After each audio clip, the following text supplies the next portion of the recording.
Hello everyone, welcome today to webinar. Very pleased to have you with us. My name is Rahim Rahimtullah, I'm your host today.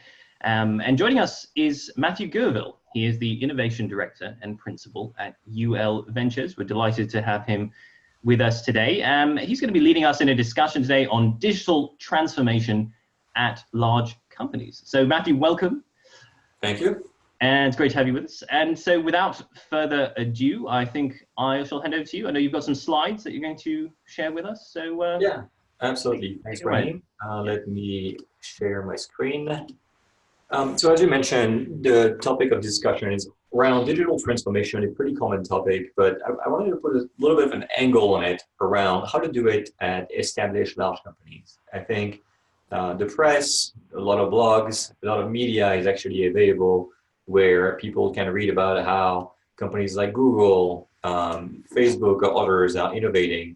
But it's a little bit more of a mystery how companies that are sort of behind the scenes, companies that are perhaps a little bit less eye-catching, nevertheless do innovate. And innovation, I think, is well accepted as something that's necessary. It's not just nice, it's not just to lead, it is literally to survive. And so I wanted to share my perspective, what I've seen both from my experience at UL, where I participated in many of those initiatives, but also some of our customers, some of the companies that have advisors and things like that. So the idea is to sort of eliminate some of the buzz and be a little bit more practical about how to actually deliver that. So a little bit of background about myself. I've actually started my career about 15 to close to 20 years ago now in the US, and focused initially on competitive intelligence. And so innovation was always in my DNA, it was always in my work too. Companies, Fortune 500 mostly would hire me and my firm to do competitive analysis, understand where are their competitors outperforming them, and oftentimes it was around innovation, it was product innovation. Then I focused a little bit more on mergers and acquisitions, where I led the creation of a new business unit for UL, the first one that was digital software. Strategy and innovation, did a couple startups, more as side projects for fun, if you will. And now, as of a year and a half ago, I'm a venture capitalist within UL. Beyond that, I graduated of Northwestern University, Bachelor in Economics and an MBA in Entrepreneurship. So you can find my contact information here at the bottom of the slide. That way, if there are any questions or any follow-ups that people wish to do that cannot be covered in this time frame, please, by all means, feel free to reach out. So I think the reason why folks are attending this webinar and why this topic has been relevant is everyone wants to think that if you're alive to this day, it's because you've done things right. You've managed to stay on top of the food chain. You've managed to be that big, scary T-Rex that all of the other companies are afraid of. But you know this is not necessarily sustainable.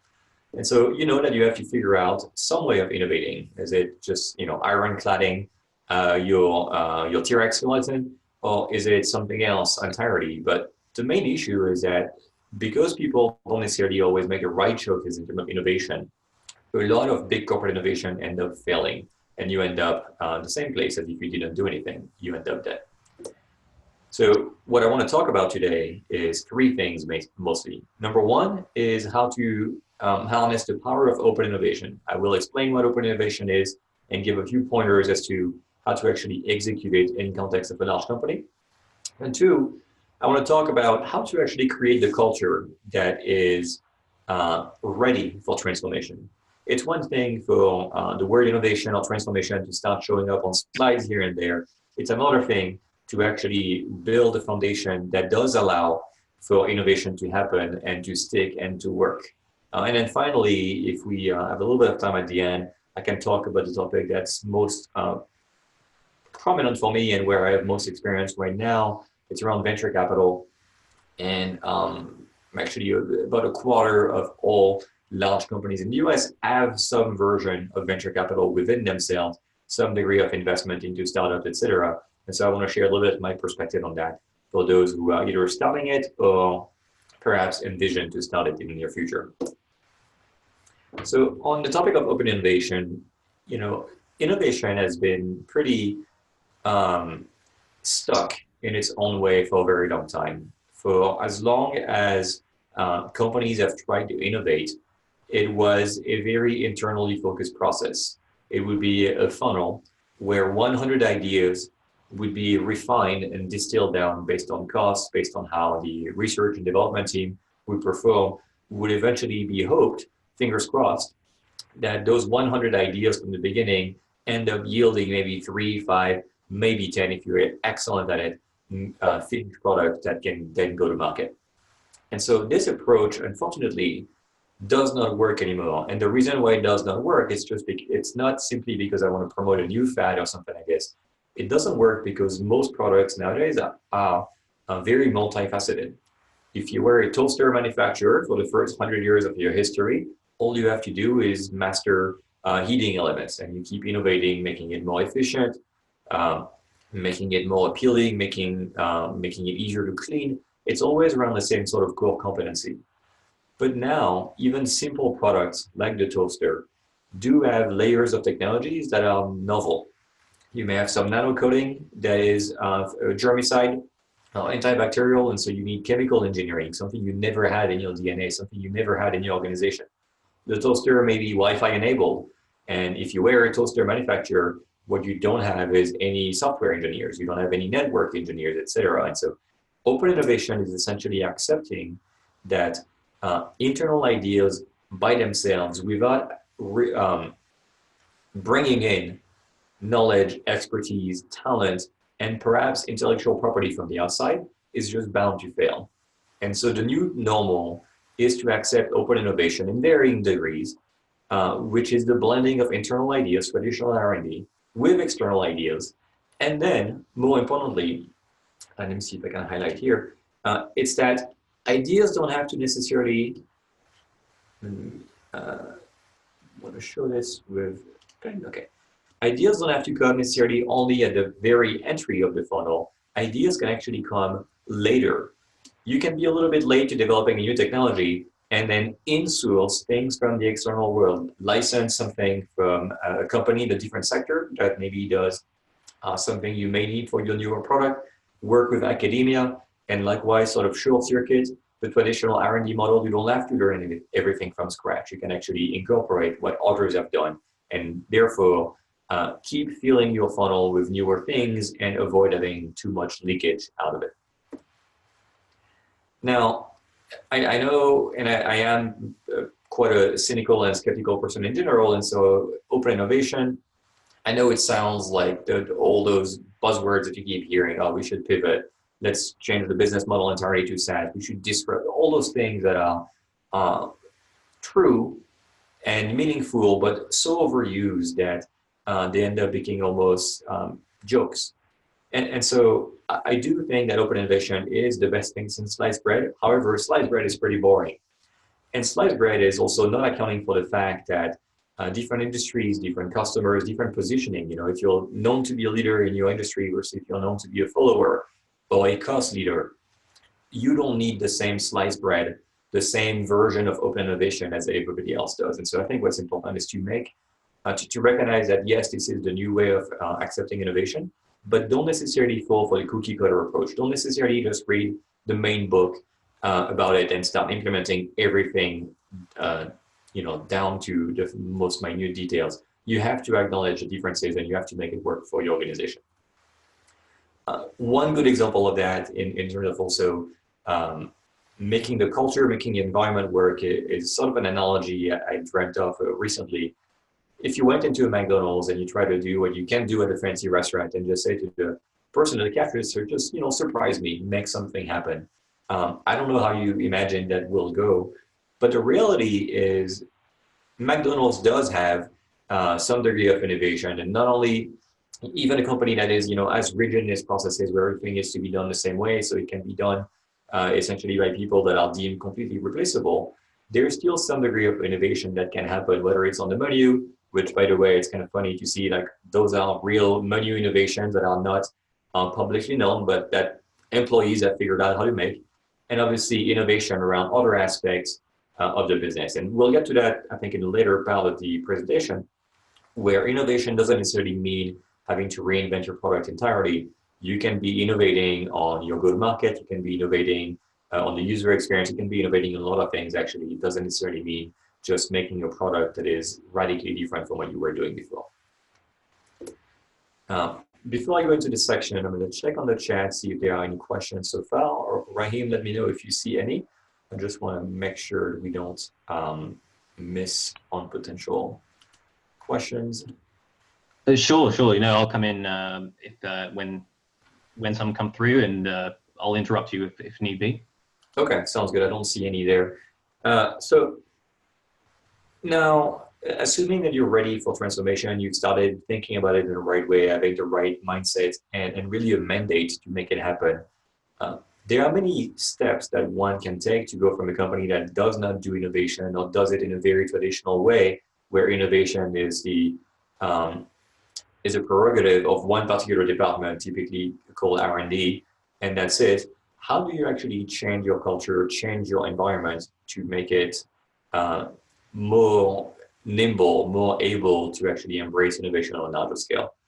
So recently, CV Insights, which is a great resource actually in terms of following newer markets, and they create phenomenal analysis of things like AI, VR, augmented reality, voice, and all those different mega trends that are affecting every industry.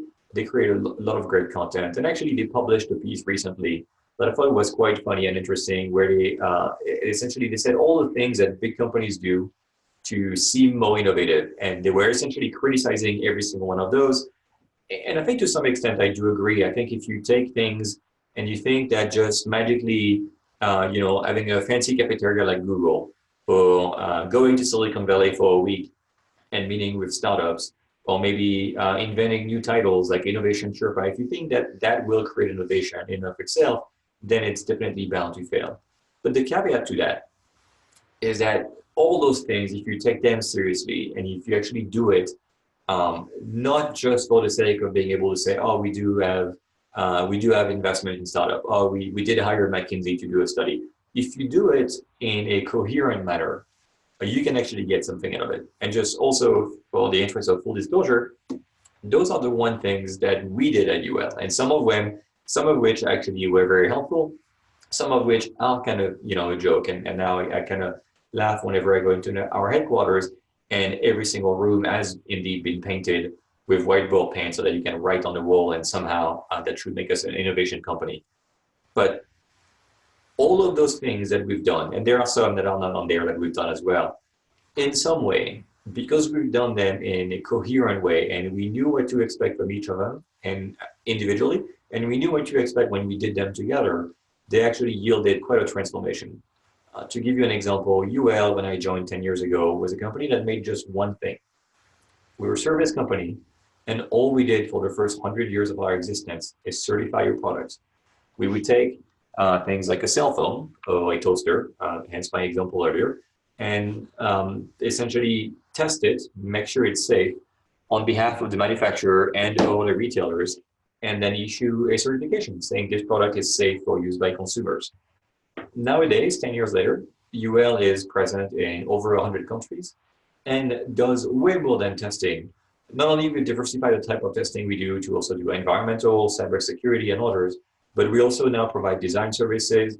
We have tools and databases for people to make those products, and being involved essentially at the earlier stages of companies manufacturing, rather than just being a cop at the tail end of the process that just issues the certification or doesn't.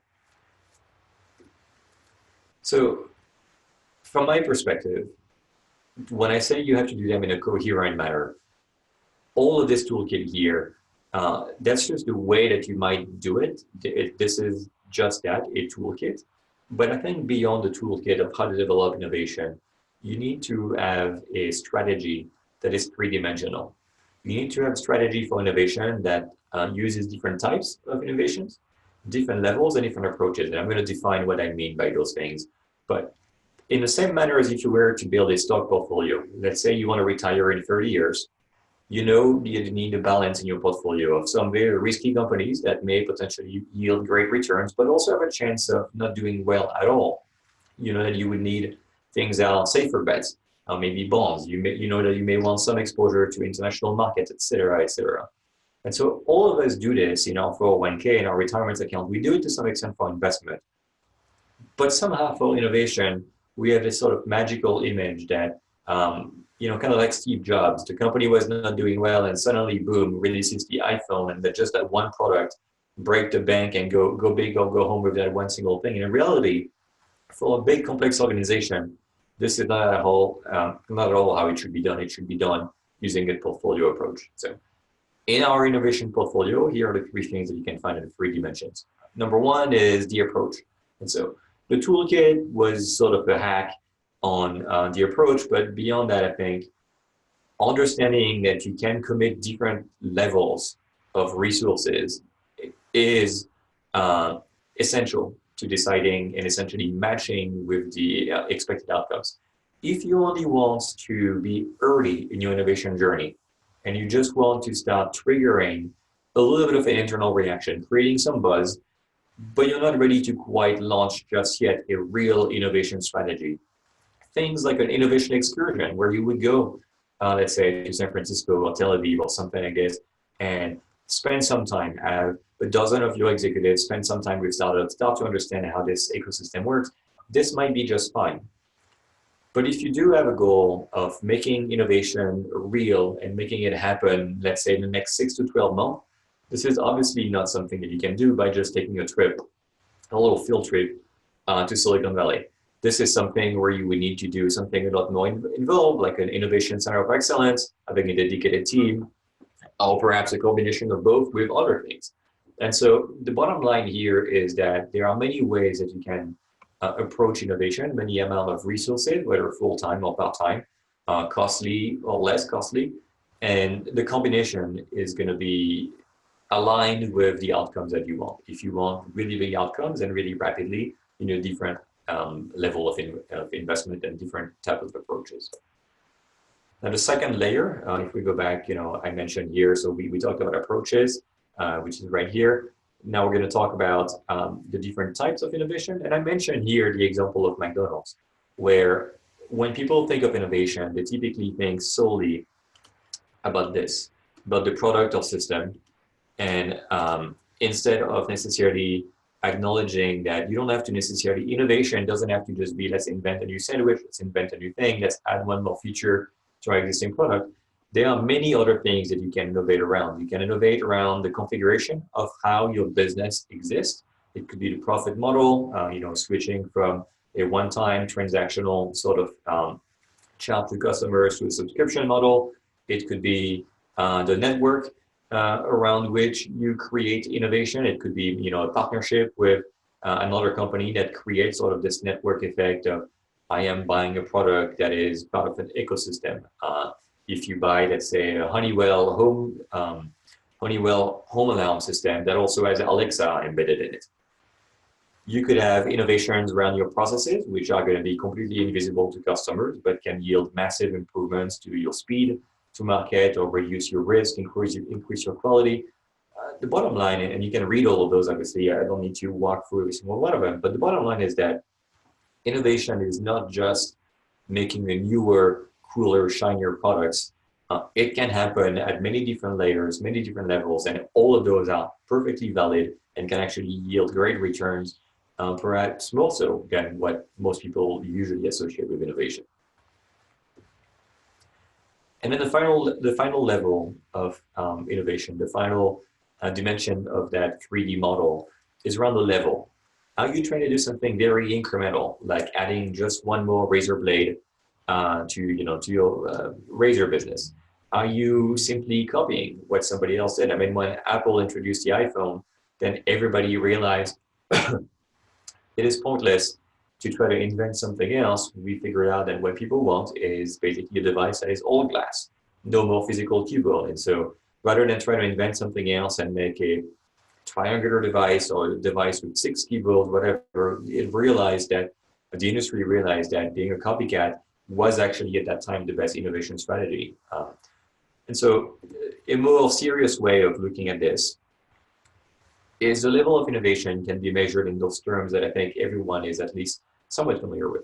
Are you trying to be a disruptor? Meaning, are you trying to introduce new products to new customers? This slide is quite famous. You'll find different axes. Sometimes the two axes are switched. Sometimes they're labeled a little bit differently. one easier way perhaps to remember it than this one is to think about new products versus existing products, and then new customers versus existing customers. And so when you do disruption is going after new customers with new products, and obviously extremely risky. You go after customers that you don't have existing relationships with, maybe you don't understand the distribution channels, you don't know what makes them tick, and on top of that, you go at it with a product that is newer for you. On the other hand, not all innovation has to be disruptive and so radical. You can do things like entering new markets with your existing products, which would be sort of a breakthrough of sustaining radical innovation. Or you can go into your existing customers with new products, which is still innovation and of the breakthrough category. And then obviously the thing that I think everyone is at least doing, what we call incremental sustaining innovation, whereby you simply improve a little bit everything that you do every year going forward. And so that's essentially, the gist of how to approach innovation from a more practical pattern. Instead of just banking everything on let's do a big study, and that's now painting all the rooms with whiteboard paint, etc.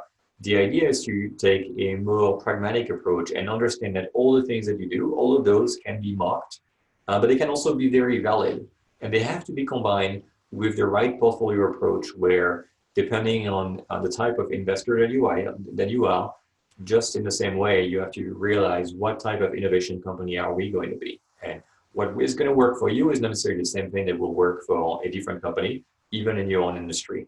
And so those three levels, those three dimensions, it is sort of a more pragmatic, a more practical way to think about it. So now the final sort of chapter of this webinar is around venture capital. And I want to talk a little bit about what we've been doing at UL Ventures as a way of shedding some light on one of the most misunderstood, but also most visible and perhaps most eye-catching aspect of innovation, which is when a large company launches a venture fund to start investing, putting money into startups. So the idea is that corporate venturing actually comes across a continuum of different tools that companies have for innovation. When you think about launching a new product line or reinventing your entire delivery process or any sort of fairly intense innovation, you are essentially presented with four main options on how to get it done. One that I think is also quite well understood, or at least highly visible, is mergers and acquisition. You could potentially, let's just say you're a company that currently relies on UPS to deliver goods to your vendors or directly to consumer perhaps. You could do M&A, mergers and acquisition, to actually acquire delivery capabilities and start having your own fleet of delivery trucks, etc. And so this is obviously something that is very costly, but where you would get something that is highly mature. You buy an existing company that's been doing it for a while. Because you buy it, you have a very high level of control, but because you pay a premium, acquisitions are expensive, you do bear a certain risk of failure. And that risk of failure correlates with the fact that it's a very high sticker price. And so if it does fail, it is a very, very costly failure. And then one of the weaknesses of mergers and acquisition is typically buying mature businesses, and mature businesses don't tend to grow a lot, don't tend to have a lot of upside, and they tend to just sort of keep going, keep trucking along. Now, the other two, I mentioned a little bit about research and development as the traditional R&D, and this is, a vastly different profile. This is something where the investments can be quite a bit lower, although I understand it varies quite a bit by industry, but the maturity is basically zero. You're starting from scratch, but you have full control, et cetera, et cetera. So I think this graph is showing that all those different tools each have pros and cons. And the one that is sort of newer and that I want to talk about more is corporate venturing. Corporate venturing is a little bit misunderstood, but presents a very interesting hybrid of all the pros and cons of the other ones that are listed here. First of all, contrary to popular misconception, it is a very cheap way to go about innovation. Investments can be as low as a few $100,000 per company to essentially gain access to really bleeding edge market knowledge. When you invest in a company that is in a brand new market, you are essentially benefiting from the perspective of people who are 10 years ahead of most of the folks in your own organization. The maturity is obviously going to be quite a bit lower, but it will be better than starting from scratch. You will not be starting as low as if you were just doing a pure R&D project. Your level of control, and this is actually understood to be quite a weakness, but also, in my opinion, a key strength of corporate venturing. Many companies have a history of not handling change very well. And so incremental innovation works fine. Slightly improving existing products, existing processes does work just fine. But as soon as some more drastic change, and by drastic, I don't even mean very drastic, but as soon as some change is required, the companies fail to implement them. It could be an implementation of an ERP system, it could be changing compensation structure, or it could be launching a new product line. There is a tremendous amount of evidence that this is very hard to do in established companies, and failure rates are very high. Now, in the case of corporate venturing, you have zero control or close to zero control. In my case, when I invest, I take a position in a company. I may own 5 or 10% of the company. UL may own 5 or 10% of the company. And so our level of control is very low. We may or may not have a board seat and a voice at the table, and we can have sort of soft power. And a lot of people think this is a weakness of corporate venturing. I would argue it's a strength. And the reason for that is simply because at UL, just like many other companies I've mentioned, we don't have a good track record of embracing change that is significant.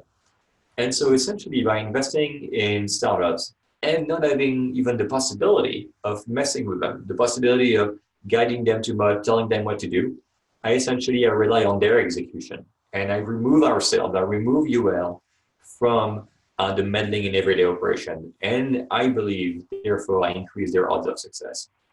So bottom line is corporate venturing is a tool that few people understand that it can be reasonably cost effective to do. And the biggest perceived weakness can actually be seen as a strength if you're humble enough to recognize that control doesn't necessarily guarantee better outcome than watching on the sideline if you do invest in sort of the right team to put on the field. Another aspect of understanding why CVC's corporate venture capital does make sense is understanding the framework for what drives investment decision. If you are going to invest in startups or other companies purely based on financial returns, then I would say this is not part of an innovation strategy. It's perfectly fine to do. Your treasury department probably already does it. But to really associate corporate venturing with an innovation strategy, it needs to make what's called driving investments, or in some cases, emergent or enabling. Driving investments are in sectors where you do have some operational capabilities and some strategic intent to penetrate. If you penetrate markets via investment that have no relevance to your customers or to your current staff, or even any sort of touch points to your long-term strategy, then you're basically just a passive investor. And you may do very well financially, but this is not going to be a tool for your innovation strategy. It is going to be just that, an investment vehicle. And so we recognize that, and we invest only in areas that are going to be relevant to us operationally and strategically. Finally, why do I think that corporate venturing is actually something that can yield really good outcomes? It's for this very simple reason. This framework, I did not invent, somebody else, I can't remember, and I would have listed the tools otherwise, presented this very simple way of thinking of what the outcome for a startup might be. And it's that you multiply a coefficient of the quality of the idea times a coefficient that reflects the expected quality of the execution. And so you can play with this framework and imagine, okay, well, let's say I take a so-so idea, coefficient of 5, but I have brilliant execution. And you will essentially end up, you can say, and obviously it's meant to be illustrative. It is by no means a scientific method. But this is the idea that a so-so idea with brilliant execution could still be a $50 million business. And I think we've all seen some of that. Some examples might pop to mind where, a brilliant idea with no execution essentially ended up being worthless, whereas a so-so idea with brilliant execution ended up being very worthwhile. But where things get interesting is that as a corporate venture capitalist, you actually have the ability to take good ideas with so-so execution and perhaps do better because you do have some industry knowledge. Because in scouting, you work already in those industries if you make driving investment rather than purely passive investments. And so you have a better filter to identify what's a good idea versus what's a great idea. And so you can essentially have an edge against other investors by having and leveraging your subject matter expertise. And then in terms of the execution, I would argue that you can also move this the slider down. And so you can go from a so-so execution to a good execution, which is a multiplier of 10, because you do have the edge of maybe a client base that you can pitch this new startup product to, maybe because you have the experience of having tried it before in your R&D lab and you can share those learnings. And so I think when we look at this picture of the risk of investment and maturity of target being accurate, level of control being accurate, but risk of failure being very high, this is actually a little bit exaggerated. And I would make the case that if you invest in startups that are in markets relevant to you, where you can really help them and you can really do better diligence, then the risk of failure for those investments is really no greater than the one that you would do for mergers and acquisition.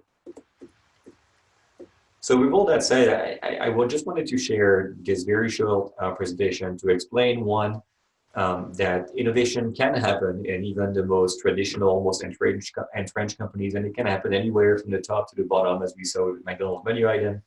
And that open innovation is a tool, but mostly it's a mindset of recognizing that the world is more complex and you cannot solve everything from within.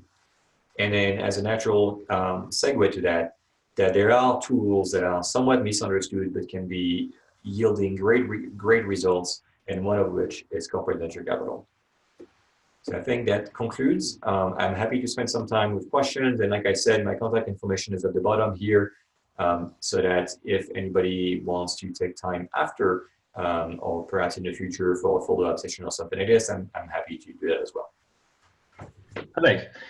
Well, thank you so much, Mathieu. It's a really interesting presentation, and yeah, hopefully we'll have some questions coming in, and perhaps I can get the ball rolling. I think it's interesting you said that all companies sort of, to a certain extent, do innovation. It's just that maybe it's this sort of sustaining sort of innovation or very gradual improvements year after year, because I think to a certain extent those just come about naturally, don't they? When you go to make a product or a service, and as you deliver that product or service, you see for yourself, don't you, where it can be improved, and you might get customer feedback, and you see things that you can iterate on, and you can make those improvements. But today it seems like the innovation that's not enough anymore, because today there seems to be more powerful forces at work. And can you tell us a little bit about that today, the context that this is happening in? And I'm thinking here of presumably of digital, of all the digital businesses, online businesses, and so on, which have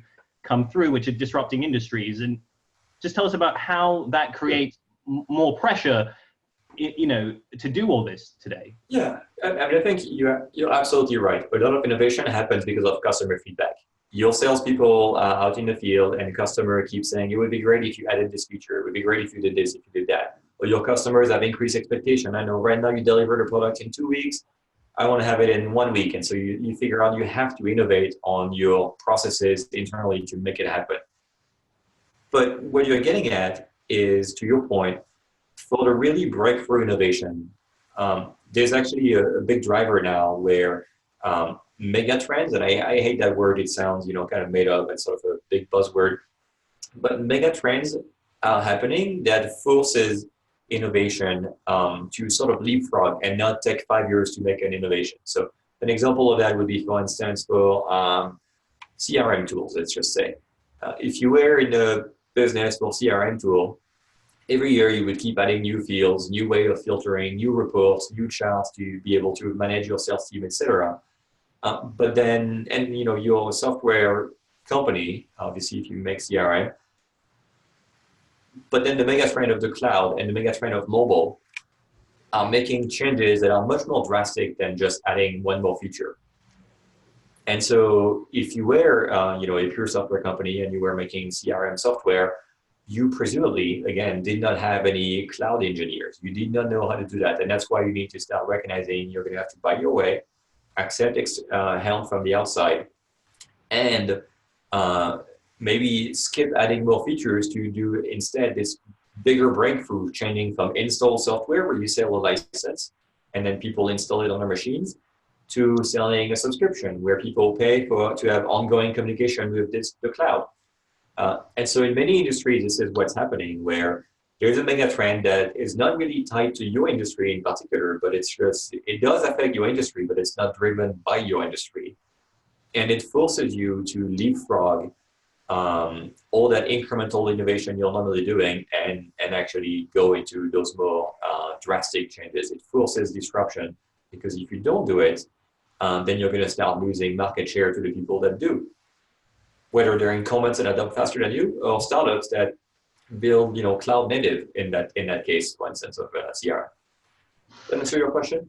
Yes, yeah, no, absolutely. I think that's what we see, that the expectations now are sort of bleeding over, aren't they, from other industries, because we've all used digitally native companies and companies which react quickly to our needs. Then we start to expect that from other companies too, including, I would say, sort of physical goods companies as well. I mean, it's all well and good when we expect, Uber or Airbnb or Google to do something quickly because they are software companies and they can do that. But as I understand what you're getting at here with your presentation as well, is to say that in your slide that you had, insert boring company here. Well, toaster companies, washing machine companies, home security system companies, these are not sexy digital companies, but they need to be to some extent, don't they?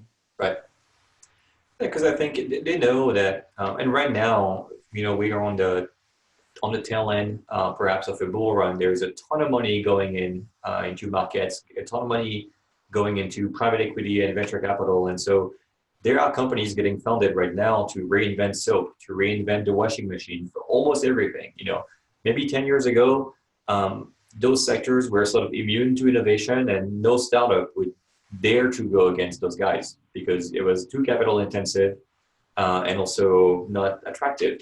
But now that capital is widely available, every single sector, all the way to and I say boring sort of jokingly, but yeah, even the more boring ones. I mean, you have startups now that are making farm equipment. That is just sort of mind-boggling. And if you're John Deere or Caterpillar or Case New Holland, you cannot just think, well, it's big machines, it's $1 billion to set up a factory and make it happen. They're never going to compete. No, but they could start, by making add-ons, things that go on top of your tractor or your combine or something, and then eventually you raise more money and then replace some of it. And you know what? Actually, you don't need a tractor to do this task. You could just have a drone that takes aerial pictures, or a swarm of drone that delivers pesticide or whatever. And so they have the obligation to themselves, to their shareholders, and to their customers to innovate in a much better way than they had done in the past, by just making the tractors slightly more efficient every year, or whatever metric was the go-to, increase by 1% every year. Sure. So yeah, it's like you said, quite drastic changes needed now. And on that note, there's a question that we've had come in that I want to put to you. And if you are the John Deeres or the Caterpillars of the world, what would be your tips for getting a board of directors at a traditional company like that to agree that investing in startups is what's needed? I mean, honestly, I think the issue is never at the board of director level. I've never met an executive, a C-level executive or above, that does not get this. What I've met is a lot of middle managers that are sort of afraid. They're comfortable, they're manager, director level, and maybe some VPs. They're sort of comfortable with what they've been doing. They're not as open-minded, and they're a little bit more risk averse, understandably so, because their career, they haven't made it, if you will, just like somebody on the board of director or CEO made. And so resistance and friction usually comes from that middle layer. The people in the trenches usually tend to be younger just by design. They're in the trenches because they haven't sort of been promoted to those roles yet. They tend to be more innovative because of, again, being younger and being more open-minded. It's that middle layer. It's not the board of directors. It's not the CEOs that don't get that, the tracker industry might be going away, that don't get that their training is not going to happen in a classroom. It's going to be a webinar like this. So it's going to be in virtual reality. It's the middle layer. And so, and what in that case is the strategy to get around that? If you do run a big company like this, and at the C level, you do understand the imperatives that you face today. How do you translate that down into the trenches, into the middle management? How do you develop that mindset and those skills really that are needed to increase the appetite for risk and for innovation at that level? Yeah, it's a great question. I think that everybody responds to incentives. We like to say, salespeople are coin operated, but the reality is we all are coin operated. And so things have to change, not only in making a nice speech at the quarterly town hall. You can't change the culture by just putting some posters with cool slogans in the hallways of the headquarters. Things have to change from the perspective of what do you evaluate people on? Do you communicate that failure is okay? That we'd rather fail at something new than be mediocre but ongoing at something that we've been doing forever. So the mandate needs to come from the top, because that middle layer listens to the top, rightfully so. But it also needs to be permeating through everything. New processes, new KPIs on how people are evaluated. You need to celebrate your wins. When somebody does something, it needs to be recognized, even if it's not a massive success. You need to give more recognition to somebody who created a $1 million business, which is tiny, right, at the scale of these companies, that is completely new, than giving yet another trophy to somebody who is like top salesperson for the same old equipment line that they've been doing forever. So all of those things have to click. If you just do one thing here and there, you said, well, I sent an email saying it's okay to fail. I sent an email saying that it's okay that we can license technology from others. So what are you doing? Sit back and relax. Yeah. Yeah, it needs to be a pretty drastic change, and you need to have the proof that it's not just a statement, that it's not just a fad. Also, people will be cynical, and so you need to prove that it's not just a fad, that it's real, and that is the new expectation. And because it's a new expectation, that's going to start showing up in performance appraisal. That's going to start showing up in tools and processes, all of that. And so that's why it sounds like it really needs to be a very much a real strategy, a real program, if you will, not just a passing idea, but you really do need to have something quite sort of coherent in place before you launch it throughout the company, I suppose. Yeah. You make it part of your fabric of your company. And I think people have to recognize too, it's a journey. Many industries have this sort of framework that they call the maturity scale, and you hear it like crawl, walk, run, etc. Innovation is like that. If you're in one of those more traditional, more established companies, even if you do everything right, you're not going to be an innovative company within 12 months, within 18 months, within 2 years even. It is something you have to recognize that it will take some time. You will lose some people that just don't want to embrace it or think that you're doing it wrong. You will need to bring in new blood as well.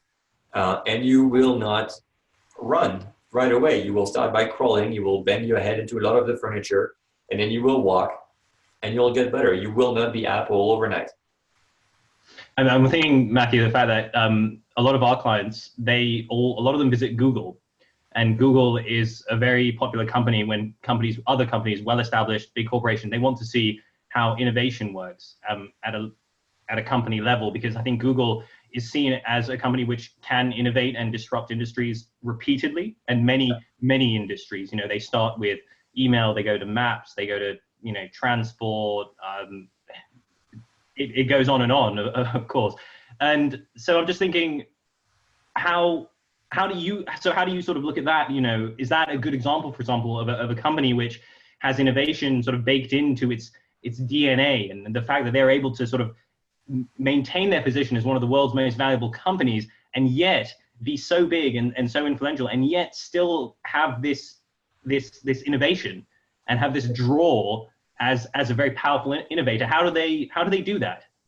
Yeah, so I mean, this goes back to this slide, right, where people will go to Google and they'll send a team of 10 people, they'll walk the campus and see the napping pods and all of that, and then they'll come home and say, okay, we need to have napping pods in the office and we need to do the 20% rule.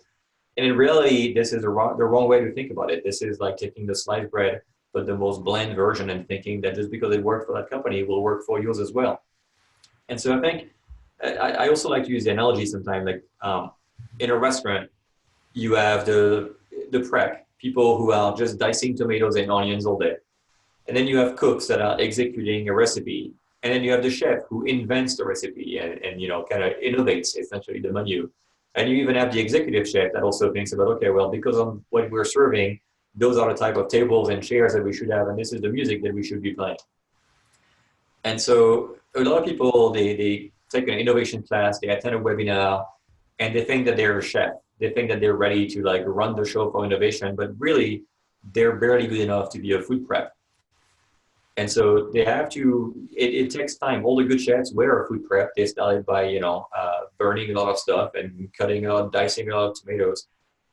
And so I think with the Google example in that question, people need to understand that what worked at Google doesn't necessarily worked in some other place, in the same way that you know, molecular gastronomy, cooking dishes as foam, etc. You're not going to make that happen at McDonald's. They don't have the right people, they don't have the right tool, and so you just have to assimilate the knowledge, and then, you know, based on that, make what works for your company, not just try to copy what has worked for somebody else. But the second half of your question, you know, how has Google done it? I mean, Google was a startup. It was built on innovation, and so every single one of their hires has been, you know, under the sort of the prerogative of you have to be an innovator, and their processes, like the 20% and all of that, have been reflecting the expectation of innovation. And then something else that most people don't discuss, but Google has a ton of failures. I mean, Google Wave was, you know, kind of like a semi WhatsApp Slack alternative. It failed miserably. Google Plus failed miserably. Google made a corporate venture capital investment in Boston Dynamics that makes robots. That was a massive failure. And yet, I don't actually know that for a fact, but I'm assuming the people who made those decisions, etc., they weren't fired. They were just sent, you know, they are doing something else. And so it sends the signal that, you know, you tried something really ambitious. It didn't work. We learned from it. We shut it down, which is also something no other company does. Every other company, you know, nobody would dare to shut something down. You just relabel it every year, name it something else, give it to somebody else, and try to have like that zombie project that walks around the hallway that nobody wants to be associated with anymore. Not Google will just pull the plug and say, okay, starting January 1st, Google Plus is no longer. That's yeah. So it's sort of quite a lot of sort of bravery there, I suppose, courage in a certain way, sort of corporate sort of courage, if I can. Yeah, it's especially, you know, it's especially bad, I think, with service companies. Product companies, they have limited resources. They have production lines. If a product is not working, it's not selling, they do stop it because they need that space, they need that line to make something else that will make money. But service companies, and I would include ourselves in that, or Google in that, it's pretty cheap to keep an item on your website that you never do, or when you do it very poorly, but you keep pretending that it's one of your services. And so a lot of companies do that, and they have a lot of those zombie projects, zombie businesses that are on their website and their brochures, and they kind of hope that nobody will ever ask them to do it. But I think, you know, that's bad. It's still tying up resources. Internally, it decredibilizes everything else that you're doing. It's like we're doing innovation. Is it like Project ABC that's still technically alive, but it's better to kill it off. Yeah. Yeah, and of course, it takes a certain mindset to be able to do that. Of course, like you're saying, the courage, I suppose, on the individual level as a decision maker to take that decision, and then have the corporate backing, as it were. You know, have the culture around you that is going to support you in that decision. And so, Matthew, we've got a few minutes left. I've got another question here for you that's come in. Have you seen successful acquisition of startups by corporations? Or have the most innovative partnerships been while the startup remains outside of the company? I I mean, I think there are some really good examples. Intel recently acquired a company called Mobileye out of Israel and has already started incorporating a lot of their things, image recognition for autonomous vehicles and things like that.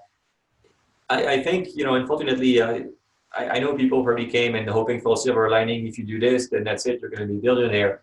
It depends. In some cases, Intel is a very innovative company. Intel Capital was the first venture capital, corporate venture capital in the world.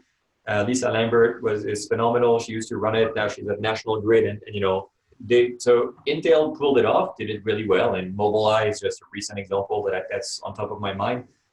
But sometimes it's not the most desirable. Sometimes it's better to keep them at arm's length and just have some kind of partnership. I would say there's no. I don't want to give an answer because it depends so much on the industry, the startup, and the potential acquirer company that anybody who gives an answer to that is just, putting people in a bad spot. I don't want to sound authoritative on something that nobody knows.